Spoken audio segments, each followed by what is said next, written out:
तो दोस्तों आज मैं एक्सप्लेन करने वाला हूँ एक और बेहतरीन इंडोनेशियन हॉरर मूवी जो कि सच्ची घटना पर आधारित है। आई नो आपको लगता होगा कि सारी सच्ची घटनाएं जो है वो इंडोनेशिया के अंदर ही होती हैं, लेकिन क्या कहें कि डायरेक्टर यही बोलते हैं, तो हम क्या कर सकते हैं। ये सारी मूवीज रियल स्टोरीज पर आधारित होती हैं, इसलिए इतनी ज्यादा फेमस भी है। इस मूवी का नाम है सलेपास्ता लेया यानी कि द रिटर्निंग डेड। काफी खतरनाक फिल्म है, उम्मीद करता हूँ आपको पसंद आएगी। बहुत ही भयानक कर्ज दिखाया गया है जो कि एंड में जाकर कितने लोगों की जान लेता है गिनती भी नहीं होती। बाकी रिसेंटली मैंने एक बहुत ही बेहतरीन फिल्म को एक्सप्लेन किया है, इन केस आपने मिस कर दिया जाकर जरूर देखिएगा। उन सभी वीडियोस का लिंक आपको नीचे डिस्क्रिप्शन पिन कमेंट में मिल जाएगा। और हाँ, आप सभी को हैप्पी न्यू ईयर 2026। तो चलिए अब बिना किसी देरी के चलते हैं सीधा वीडियो की तरफ। तो कहानी की शुरुआत में हम हादी नाम के एक आदमी को देखते हैं।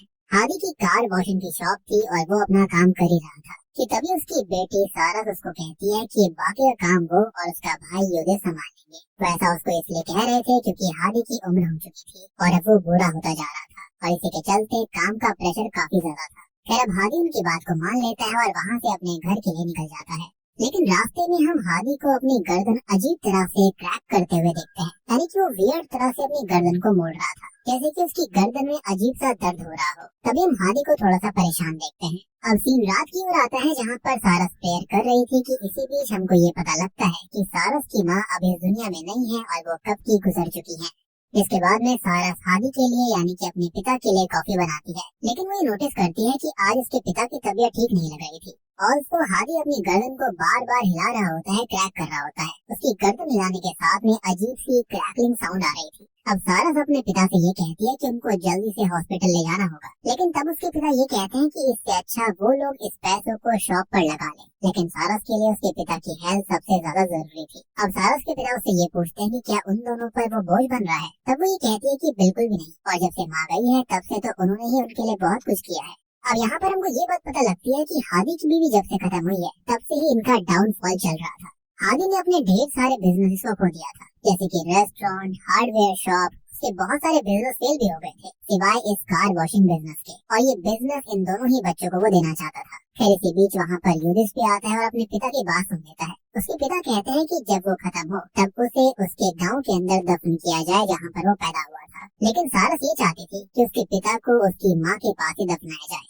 खैर अब कार वॉश स्टोर ओपन करने का समय हो चुका था और आज उनके पिता की तबीयत काफी खराब थी, इसलिए वो उसको घर पर ही रुकने के लिए कहते हैं और दोनों भाई बहन वहाँ पर स्टोर को संभालने के लिए चले जाते हैं। अब इन दोनों के जाने के बाद में हादी कहता है कि अभी थोड़ा वक्त बाकी है। खैर अगले दिन में हम सारस और यूरिस को शॉप पर देखते हैं। यहाँ पर सारस के पास मैसेज आता है जो कि उसके पिता का था और आज वही खाना बना रहे थे जिसके लिए दोनों ही बच्चे एक्साइटेड होते हैं और जल्दी घर भी जाना चाहते थे, लेकिन वो घर तो जा ही नहीं सकते थे क्योंकि आज उन्होंने एक भी कस्टमर को अटेंड नहीं किया था। कि तभी वहाँ पर एक लड़की आती है जिसके 3 दोस्त और आने वाले थे, यानी कि कार वॉश करवाने के लिए। मतलब उनका आज का कोटा इससे पूरा हो जाएगा। अब रात होती है और हम हादी को घर पर अकेला देखते हैं। वो एक रूम की लाइट्स को ऑफ करता है, लेकिन उसकी जगह दूसरे रूम की लाइट्स ऑन हो गई थी, और जब वो उस रूम की लाइट को बंद करता है तो दूसरे रूम की लाइट्स अपने आप ही बंद हो रही थी, जल रही थी। अब इसी बीच उसे अंधेरे में 2 चमकती हुई आंखें दिखाई देती है, जिसके बाद वो आंखें उसकी तरफ बढ़ने लगी थी।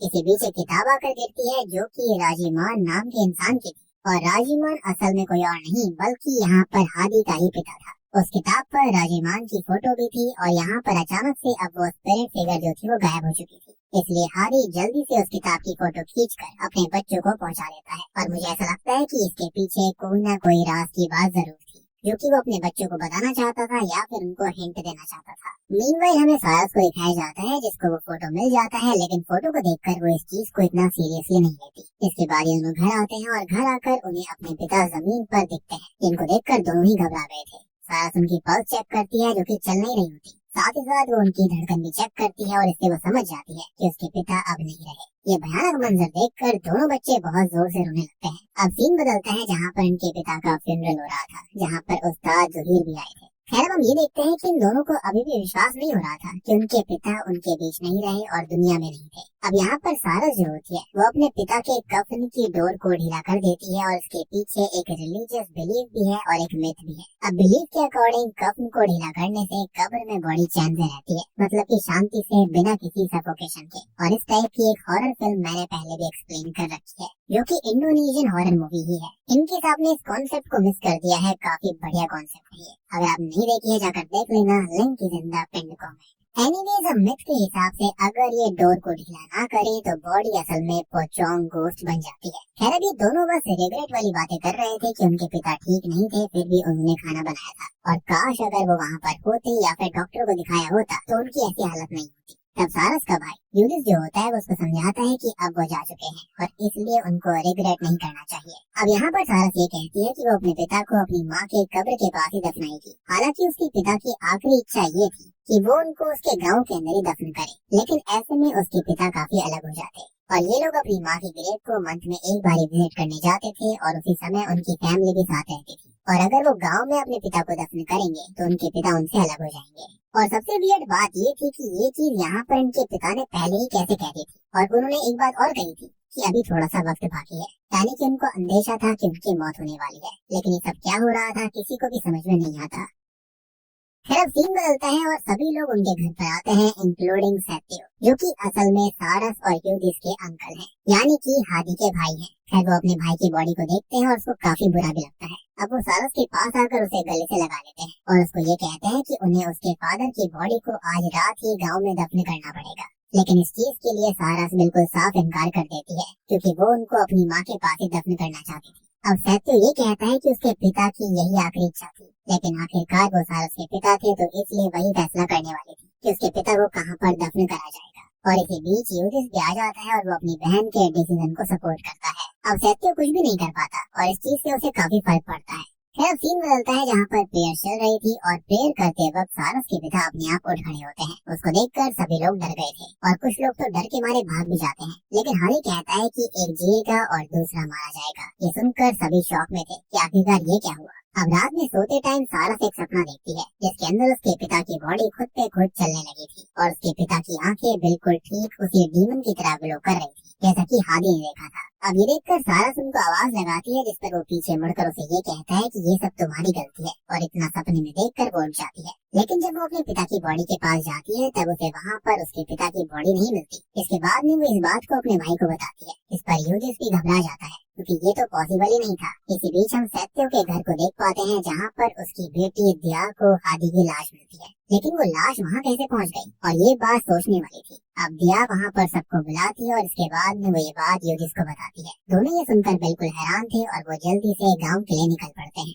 अब रास्ते में सारस कहती है कि आखिरकार ये कैसे पॉसिबल है, और उसको कुछ भी समझ में नहीं आ रहा, और शायद ये इसलिए हुआ है क्योंकि उसने उसके पिता की विश को पूरा नहीं किया और उसे अपने पिता की इच्छा को पूरा करना चाहिए था। लेकिन उन्हें ये भी डाउट हो रहा था कि कहीं यहाँ पर हादी के भाई यानी कि सत्यो उसके पिता की बॉडी को वहाँ पर तो नहीं ले गए। इसके बाद वो लोग वहाँ पहुँचते हैं जहाँ पर उस्ताद जुरिया भी आ गए थे। खैर, सारस अपने ही अंकल से ये पूछती है कि कहीं वो उसके पिता की लाश को तो यहाँ पर खुद पे खुद नहीं लेकर आए। इस पर वो साफ मना करते हैं कि उसने ऐसा कुछ भी नहीं किया, और दिया भी यही कह रही थी कि उसके पिता फ्यूनरल से आने के बाद सीधा यहीं पर आए थे। खैर, अब सारस सोच में पड़ गई थी कि आखिरकार ये सब हो क्या रहा था। तभी वो अचानक से हेलुसिनेट करने लगती है, जहाँ पर वो अपने माता पिता को उसी डीमन के साथ देखती है और अचानक बेहोश हो जाती है। थोड़ी देर के बाद में सारस को होश आता है और सभी उसके पास मौजूद थे। उसकी आंटी एम्बर जो होती है वो उसके पास आती है और उसको अपना ख्याल रखने के लिए कहती है। वो दिया को वहीं पर छोड़कर जाती है उसका ध्यान रखने के लिए। अब वहाँ पर यूरिस भी होता है और दिया उन दोनों से थोड़ी बहुत बात करती है, जिसके बाद वो भी वहाँ से चली गई थी। खैर, अब इसके बाद ये दोनों भाई बहन आपस में बात करते हैं। यूरिस सारस को सोने के लिए कहता है और अपने सामानों को रखने लगता है कि तभी वो अलमीरा पर एक ड्राइंग देखता है जिसके अंदर दो नाम लिखे गए थे,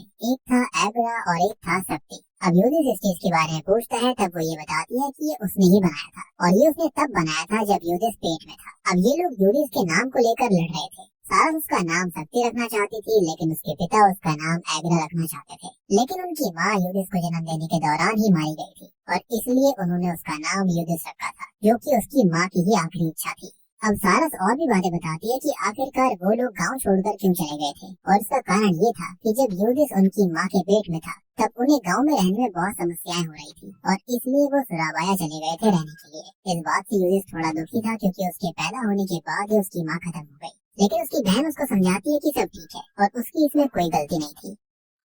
फिर अब सीन चेंज होता है जहाँ पर बैरियल की तैयारी चल रही होती है। सारस एम्बर के साथ किचन में थी और उसके साथ में दिया भी थी, लेकिन दिया जो थी ना वो कम काम कर पा रही होती है और वो थोड़ी बीमार सी भी लग रही थी। अब सारस अपनी आंटी से दिया के बारे में पूछती है। तब वो ये बताती है कि दिया असल में बीमार है और इसलिए वो कम काम कर पाती है। अब बीमारी के बारे में पूछने पर एम्बर उसको ये बताती है कि इसे ब्लड कैंसर है, यानी कि अब वो जिंदा नहीं बच पाएगी। ये सुनकर सारस को काफी बुरा लगता है। खैर वो अपनी आंटी एम्बर से बात कर रही होती है और यहाँ पर वो एम्बर से ये पूछती है कि आखिरकार उसके पिता की बॉडी यहाँ पर कैसे आई। तब वो बताती है कि जब वो लोग सुराबाया चले गए थे तब उसके पिता यहाँ पर आए थे और यहाँ आने पर बहुत सारी घटनाएं हुई थी। तो कहानी ये है कि बहुत पहले इस गांव के अंदर एक आदमी रहा करता था जो कि सुपर नेचुरल था और उसने इनके परिवार को ब्लेसिंग्स दी थी।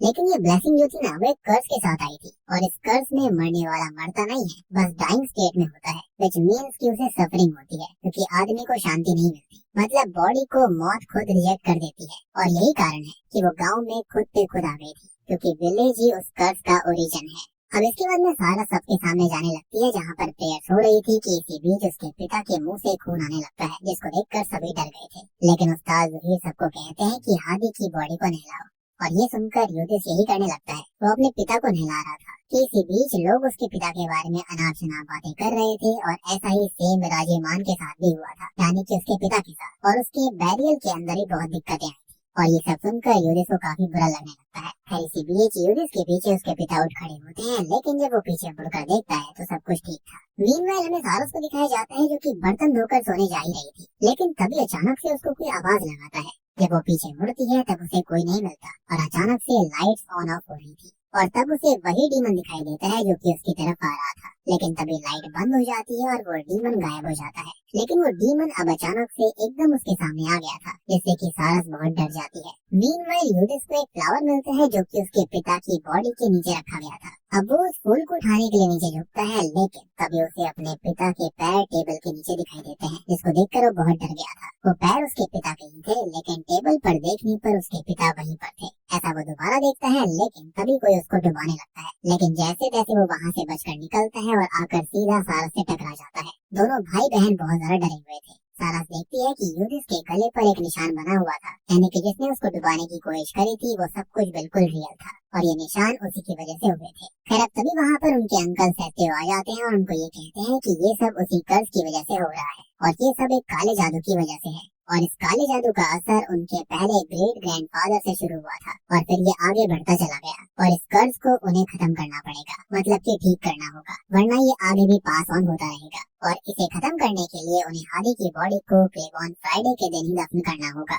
लेकिन इसमें अभी वक्त था और वो नहीं चाहती थी कि इतना टाइम उन्हें इंतजार करना पड़े। वो ये कहती है कि वो ऐसा नहीं करेगी। तब सत्य उन्हें समझाता है कि उन्हें ये समझना पड़ेगा कि ये काला जादू उनको खत्म करना है, वरना ये काला जादू आगे जाकर उन दोनों में से एक पर आ सकता है, इसमें कि एक जिंदा रहेगा और दूसरा मारा जाएगा। और यही चीज यहाँ पर हादी के शरीर ने भी कही थी, यानी कि जब वो पजल ढोकर उठ खड़ा हुआ था। अब ये सारी बातें युधिष्ठिर को बकवास लग रही होती हैं और तब सत्य उसको बताता है कि इसी ब्लैक मैजिक से वो बचा है। दरअसल युधिष्ठिर तो पैदा होते ही मारा जाता, लेकिन उसके पिता ने उसको बचा लिया था इसी काले जादू की मदद से, जिससे कि वो बच पाया। लेकिन इसके बदले उसकी माँ मारी गई, यानी कि युधिष्ठिर को खत्म होना था एज अ सैक्रिफाइस, लेकिन अल्टीमेटली इस चीज को उल्टा करा गया और वो भी पक्का यहाँ पर उसकी माँ के ही चलते हुआ होगा, यानी कि इनकी माँ ने ही बोला होगा कि उसकी जान चली जाए लेकिन बच्चा बचना चाहिए। अब ये सुनकर युधिष्ठिर को और बुरा लगता है क्योंकि उसको लग रहा था कि उसकी माँ अब तो उसकी वजह से ही खत्म हुई थी। लेकिन तभी सारा उसको फिर से समझाती है कि ऐसा कुछ भी नहीं है। अब इसके बाद में वो सोने चले जाते हैं। यहाँ पर युधिष्ठिर अभी भी ओवर थिंकिंग कर रहा था। तब उसकी बहन उसे दोबारा समझाती है कि ऐसा कुछ नहीं है।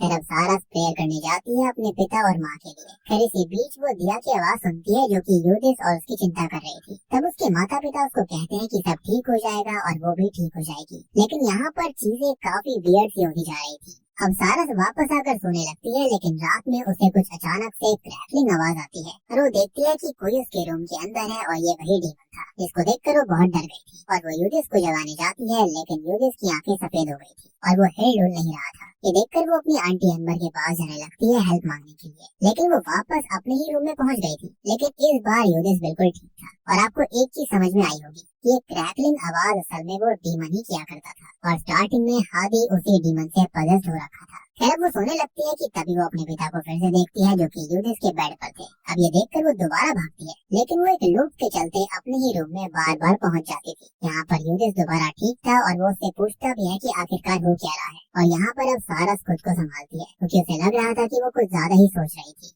एंड टू बी ऑनेस्ट ये कोई डीमन नहीं होगा, पक्का ये जिन होगा, क्योंकि जिन्स ही होते हैं जो कि इस तरह के लूप में इंसान को फंसा देते हैं। यानी कि इंसान ड्रीम के अंदर ड्रीम्स देखता है, बिल्कुल इंसेप्शन फिल्म की तरह।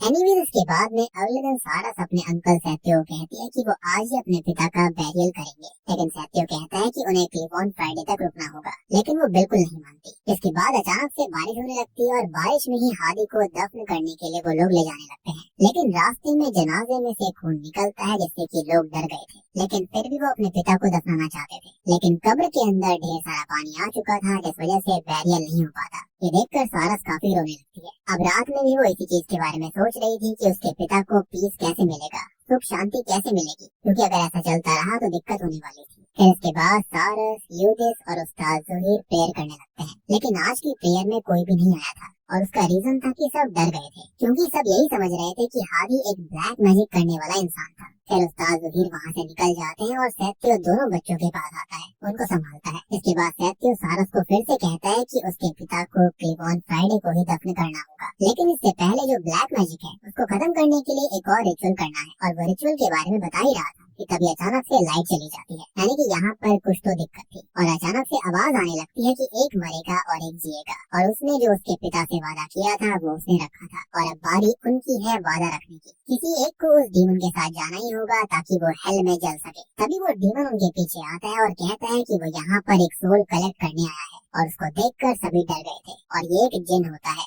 अब ये जिन जो था वो काले जादू की वजह से ही उन पर कहर बरसा रहा था। इस बीच ये जिन गायब हो जाता है और यहाँ पर सैत्यो ये कहता है कि उनको जल्दी से ये करना होगा, यानी कि रिचुअल करना होगा। जिसके बाद सैत्यो रिचुअल शुरू करता है, जिसमें एम्बर सारस को कुछ पिलाती है। मीनवाइल हम गाँव वालों को देख पाते हैं जो कि जंगल में जा रहे थे कि तभी वो हादी की बॉडी को घूमते हुए देखते हैं, जिसको देखकर वो सभी डर गए थे और डर के मारे वहाँ से भागने लगते हैं। इसके बाद वहाँ पर एम्बर, सैत्यो और सारस आते हैं। उन तीनों के हाथों में पॉलिथीन थी और इस पॉलिथीन में रिचुअल से जुड़ी हुई चीजें थी जिनको उन्हें डंप करना था, और इसलिए वो अलग अलग होकर उनको डंप करने जाते हैं। मीनवाइल हम यूदिस को दिया के साथ देखते हैं और यूदिस दिया से ये पूछने लगता है कि क्या उसके पिता हादी के अलावा किसी और का बैरियल भी डिले हुआ था। इस पर वो कहती है कि हाँ हुआ था ना, और वो कोई और नहीं बल्कि राजीमान ही था। जी हाँ, मतलब कि उनके खुद के दादाजी। राजीवन का फोटो वहीं दीवार पर लगा हुआ था, और तब यूदिस को याद आता है कि उसके पिता ने असल में उनके दादाजी की एक किताब उसको भेजी थी, इसके अंदर राजीमान का ही फोटो था। अब यूदिस दिया से इस किताब के बारे में पूछताछ करता है, तब वो उसको ये बताती है कि स्टोरेज रूम के अंदर एक किताब रखी हुई है। तब यूदिस उसको ये कहता है कि उसको वो किताब देखनी है। मीनवाइल हमें सारस को दिखाया जाता है जो कि जंगल के अंदर थी, और जंगल में उसको अपने पिता की बॉडी चलते हुए नजर आती है। तब वो पीछे मुड़ती है और उसके पीछे कई सारी लाशें थी, उसके पिता भी उनमें से एक थे। मीनवाइल यूदिस स्टोरेज रूम के अंदर था जहाँ पर उस किताब को वो ले लेता है, लेकिन उस किताब के साथ और भी किताबें मौजूद थी जो कि उसके ग्रेट ग्रैंडफादर और उनके एंसेस्टर्स की थी। वो उन किताबों को भी लेकर वहाँ से आने लगता है, लेकिन तभी उसे वहाँ पर उसके पिता दिखते हैं जिनकी आंखें चमक रही थी। अब वो जल्दी से बाहर निकलने की कोशिश करता है, लेकिन निकल नहीं पाता क्योंकि दरवाजा अपने आप बंद हो गया था। दूसरी ओर सारस जंगल के अंदर बहुत डरी हुई थी और डर के मारे वो पीछे हटने लगती है, लेकिन इसी बीच वो नीचे गिर पड़ती है और उसके पिता उसके ऊपर आते हैं, लेकिन वो उसके पिता नहीं थे बल्कि वही जिन था। वो उसे ये कहता है कि वो कहाँ थी जब वो मरा था, कहाँ थी वो। इसके बाद वो डीमन अपने बारे में बताता है कि वो आग से जन्मा है, यानी कि जिन है, और वो लोग धरती से हैं। उसने उनकी सारी इच्छाएं पूरी करी है। उसके एंसेस्टर्स जिनके स्लेव्स थे। और इतना कहते ही सारस की आंखों से खून आने लगता है, और तभी अचानक सारस को होश आ जाता है, लेकिन वहाँ पर अब कोई भी मौजूद नहीं था, मगर सारस बहुत डर गई थी।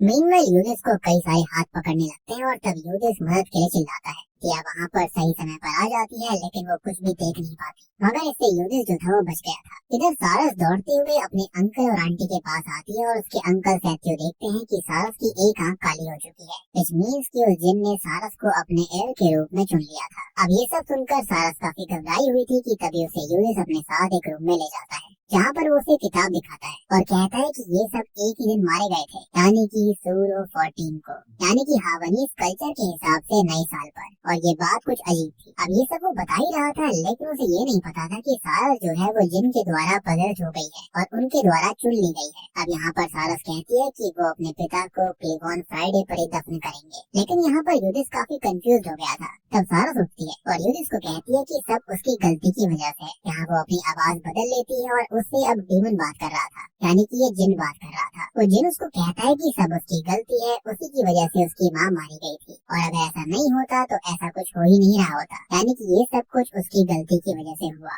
यानी कि अगर यूदिस नहीं होता तो उसकी माँ आज जिंदा होती और ये तीनों लोग खुशी खुशी रह रहे होते, यानी कि हादी, उसकी माँ और सारा।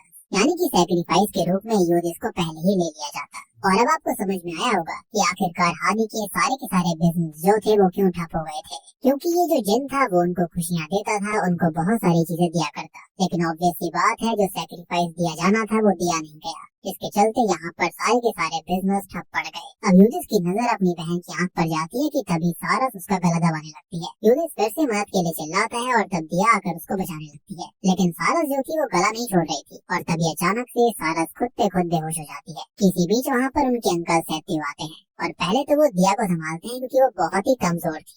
अब यूदिस घर से बाहर निकलता है हेल्प लाने के लिए, तभी सैत्यू और एम्बर सारस को एक चेयर से बांध देते हैं और उसके मुंह पर कपड़ा भी बांध दिया गया था। सारस कहती है कि वो लोग ऐसा क्यों कर रहे हैं, तब सैत्यू कहता है कि ये उनकी मजबूरी है। और दोस्तों अब यहाँ पर खुलते हैं इस मूवी के असली पत्ते, यानी कि एक ऐसा ट्विस्ट आता है जो कि बहुत ही भयानक था। तो यहाँ पर जो सैत्यू है ना, असल में वो एक रिचुअल करने वाला है जो कि सारस के पिता ने कई साल पहले किया था यूदिस को बचाने के लिए। इस रिचुअल से यूदिस बच गया था, लेकिन बदले में उसकी माँ मारी गई, और अभी ये चीज सैत्यू करेगा अपनी बेटी दिया को बचाने के लिए, जो कि कैंसर से जूझ रही थी। यानी कि वो सारस का सैक्रिफाइस इस जिन को देने वाला था। अभी सब सुनकर अचानक से सारस चिल्लाने लगती है। वो दिया को आवाज लगाती है और दिया को इसकी कानों कान खबर भी नहीं थी कि उसके पीछे ये सब चल रहा था। वो अपने भाई बहनों से सच में प्यार करती थी, लेकिन अचानक से उसको सारस की आवाज आती है और वो बाहर आने की कोशिश करती है, मगर दरवाजे को उसके माँ बाप ने बंद कर दिया था ताकि उसकी बेटी को क्योर करने के लिए रिचुअल में वो खुद ना आ पाए। अब इधर यूदिस को ज़ुहीर मिलता है और वो उस्ताद से हेल्प मांगता है। इसके बाद में उस्ताद ज़ुहीर उसके साथ चल पड़ते हैं। उसकी बहन की हेल्प करने के लिए वो जा रहे थे कि इसी बीच यूदिस ज़ुहीर को वो फ्लावर दिखाता है जो कि उसके पिता की बॉडी के पास मिला था।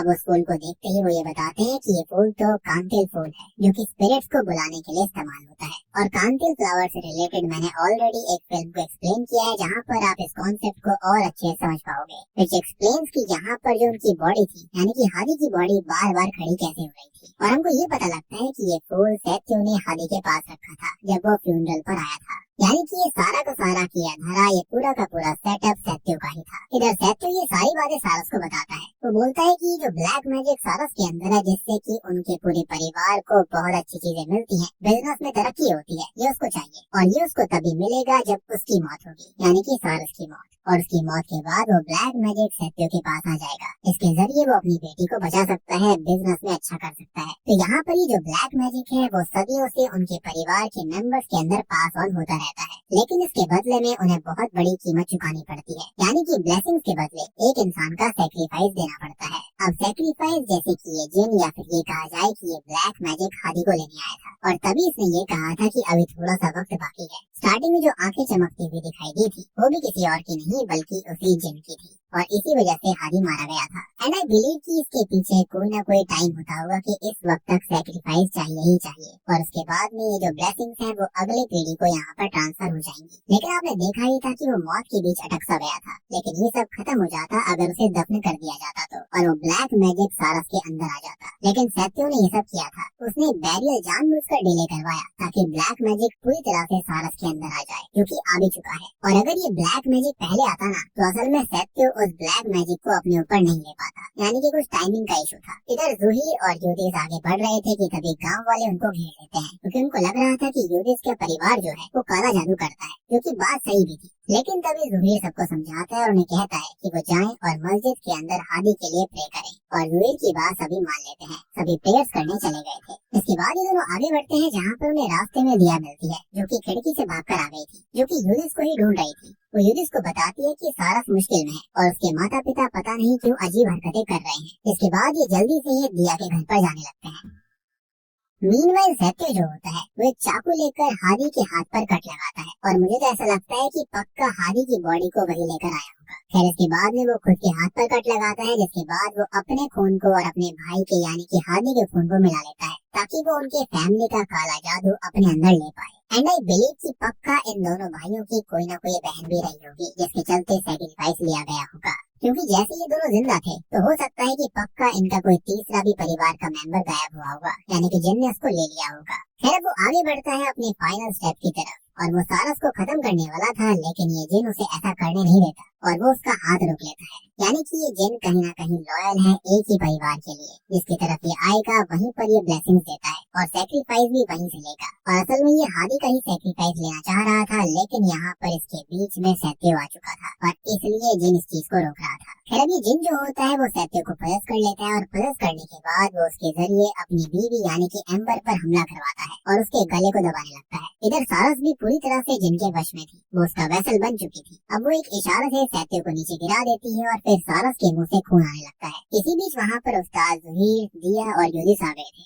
वो सारस को पलस हालत में देखते हैं। सारस को ऐसी हालत में देखकर युदिस डर गया था। अब ये जिन एक इशारे से ही सैत्य को जलाकर खत्म कर देता है, क्योंकि उसने बीच में टांग अड़ाई थी। उसे खत्म कर वो एम्बर को भी मार डालता है। ये देखकर ज़हीर जल्दी से प्रेयर शुरू करते हैं। अब इसी बीच युदिस और दिया जो होते हैं वो सारस को पकड़ते हैं, लेकिन जिन युदिस का गला दबाने लगता है। लेकिन थोड़ी देर की प्रेयर के बाद में सारस के अंदर से वो जिन निकल गया था। लेकिन ये जिन अब हादी की बॉडी के अंदर था और हादी की बॉडी अब फ्लोट होने लगती है। जिन कहता है कि उसने उसका वादा पूरा किया, लेकिन इन लोगों ने अपना वादा नहीं निभाया, क्योंकि उसे पास ऑन होना था आगे की जनरेशन में। लेकिन ऐसा हुआ नहीं, क्योंकि ज़हीर ने उस डीमन को सारस के शरीर से निकाल दिया था। अब यहाँ पर ज़हीर प्रेयर स्टार्ट करते हैं और हादी की बॉडी से भी उस जिन को निकाल देता है। इसके बाद सब नॉर्मल हो गया था, यानी कि इस जिन को नर्क की आग में भेज दिया गया। अब दिया अपने माता पिता को देखकर बहुत दुखी होती है, बहुत रोने लगती है, यानी कि तीनों ही अनाथ हो गए थे। फिर अब सीन चेंज होता है, जहाँ पर युदिस अपने पिता का बैरियल करता है और वहाँ पर सभी गांव वाले भी मौजूद थे। उनके साथ में ही सैत्य और एम्बर का भी बैरियल होता है। ये दोनों ही अपनी बेटी को बचाना चाहते थे, लेकिन तरीका गलत था। फिर अब ये सब देख कर दिया बहुत रोती है। तब सारा उसको गले लगाकर ये कहती है कि वो और युदिस उसके साथ है और वही उसका परिवार है। और वो इसी के साथ में ये मूवी यहीं पर खत्म हो जाती है। तो दोस्तों ये थी सेलेपास्ता लेयर फिल्म की कहानी, जिसका इंग्लिश में मतलब होता है द रिटर्निंग डेड। और ये तो आपको समझ में आ गया होगा कि इसका टाइटल ऐसा क्यों है। ये मूवी एक सच्ची घटना पर आधारित है, जो कि रियल में घटित हुई थी लोगों के साथ में। साथ ही साथ इस मूवी के अंदर हमको एक भयानक कर्ज भी दिखाया गया है, जो कि बहुत ही खतरनाक था। उम्मीद करता हूँ कि आपको पूरा का पूरा कॉन्सेप्ट समझ में आ गया होगा कि आखिरकार यहाँ पर हो क्या रहा था। तो यहाँ पर सैत्य था, वो इस कर्ज को या फिर ये कहें कि ब्लेसिंग को अपने अंदर समाना चाहता था, ताकि वो अपनी बेटी को बचा पाए। अब इसके बदले में उसे किसी और का ही सैक्रिफाइस क्यों ना देना पड़े, चाहे अपने भाई की बेटी का ही क्यों ना। लेकिन यहाँ पर सत्य को एक बात समझनी चाहिए थी कि यहाँ पर ये कर्ज कितना खतरनाक था। उसने ये नहीं सोचा कि उसके भाई ने इस चीज के लिए और उसकी बीवी ने अपने बेटे को बचाने के लिए इस कर्ज को भी यहाँ पर अलग कर दिया था, या फिर ये कहें कि अपने ऊपर ले लिया था। जो सैक्रिफाइस देना था जिनको, वो कभी नहीं दिया गया। तो इस बात से उसको समझ में आना चाहिए था कि ये कितना खतरनाक कर्ज है। एक बार में यहाँ पर उसके पास कितना कुछ था, रेस्टोरेंट थे, बहुत कुछ था, लेकिन सब कुछ तबाह हो गया। अब जो चीज हादी ने करी थी अपने बेटे युदिस को बचाने के लिए, सेम चीज सत्य करना चाहता था, लेकिन उसे इस चीज का अंजाम नहीं पता था कि इसके चलते उसकी जो सोल थी वो हमेशा नर्क के अंदर जलने वाली थी। बाकी उम्मीद करता हूँ कि अब आपको ये फिल्म अच्छे समझ में आ गई होगी। समझ में आ गई है तो वीडियो को लाइक कर दीजिए, चैनल के ऊपर नए हो तो सब्सक्राइब कर लो। और एक बार फिर से आप सभी को हैप्पी न्यू ईयर। और जो जो मूवीज मैंने कही है उन मूवीज को जरूर जाकर देखिएगा, उनका लिंक आपको नीचे डिस्क्रिप्शन पिन कमेंट में मिल जाएगा। तो मैं आप सबको मिलता हूँ अगली वीडियो के साथ में, तब तक के लिए